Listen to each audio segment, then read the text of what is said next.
अस्सलाम वालेकुम to all viewers. मैं हूं जवेरी और आप देख रहे हैं मेरा YouTube channel which is easiest way to learn by Javeria. PSY 610 के GDP के सोल्यूशन के साथ हाजिर हूं कि प्रिंसिपल ऑफ इवैल्यूएशन बता दीजिए जो इन्फ्लुएंस करता है इंसान के फ्रेमवर्क के साथ साथ ह्यूमन बिहेवियर के ऊपर मोटिवेशन और एडॉप्टिव सिग्निफिकेंस क्या क्या होंगे। सबसे पहले मेड सेलेक्शन, क्योंकि एवोल्यूशनरी थ्योरी सजेस्ट करती है कि ह्यूमन मेड प्रेफरेंस शेप करते हैं इंसान की ट्रेड्स को, इंसान की उन खूबियों को जो इंसान की सक्सेस की तरफ इंसान को लेके जाता है, सच एज फिजिकल अट्रैक्टिवनेस हो गया, इंटेलिजेंस हो गया या रिसोर्सफुलनेस हो गया। सेकंड जो है, फॉर इंस्टेंस अगर मैं कहती हूँ फिजिकल अट्रैक्टिवनेस जो होती है वो इंसान के लिए बहुत एसोसिएट करती है अच्छी हेल्थ के लिए, intelligence level, signal and ability provide for offsprings.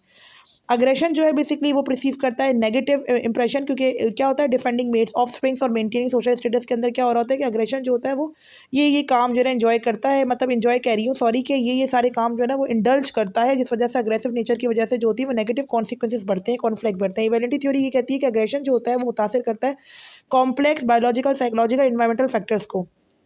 और इन्वायरमेंटल फैक्टर्स जो होते हैं ना उनके अंदर आपको जो है ना वो अग्रेसिव टेंडेंसीज नजर आएंगी, जैसे मैनेजिंग अग्रेशन हो गया, ये तमाम चीज़ें हो गया। और कॉर्पोरेशन जो होती है उसके अंदर हम मिलकर सर्वाइव करते हैं। जैसे कि आपने कोई टास्क दिया गया तो आपने मिलकर जो है ना वो हंटिंग की और चाइल्ड रेयरिंग की। एवोल्यूशनरी थ्योरी इसकी कॉपरेशन के बारे में कहती है कि कॉपरेटिंग इंडिविजुअल जो होते हैं वो इंक्रीज करते हैं चांस ऑफ सर्वाइवल, क्योंकि उनको मेल जोल कर काम करने की आदत होती है, तो मेल जोल के काम कर कर वो काफ़ी कुछ अपना सकते हैं। ये बेनिफिट जो कॉर्पोरेशन की होती है एविडेंस होते हैं, क्योंकि वेरियस एस्पेक्ट्स इसके हम अगर देखते हैं तो अंडरस्टैंड द एविडेंटरी फाउंडेशन जो कॉर्पोरेशन को फास्टर और कॉपरेटिव कोहेसिव सोसाइटी की तरफ लेकर जाता है। साइंटिफिक अगर एविडेंस मैं देती हूँ तो बहुत सारी न्यूमेरिकल साइंटिफिक मैं आपको लिख दी है मैंने यहाँ पर कि फिजिकल एटिट्यूड, इंटेलिजेंस और रिसोर्सफुलनेस।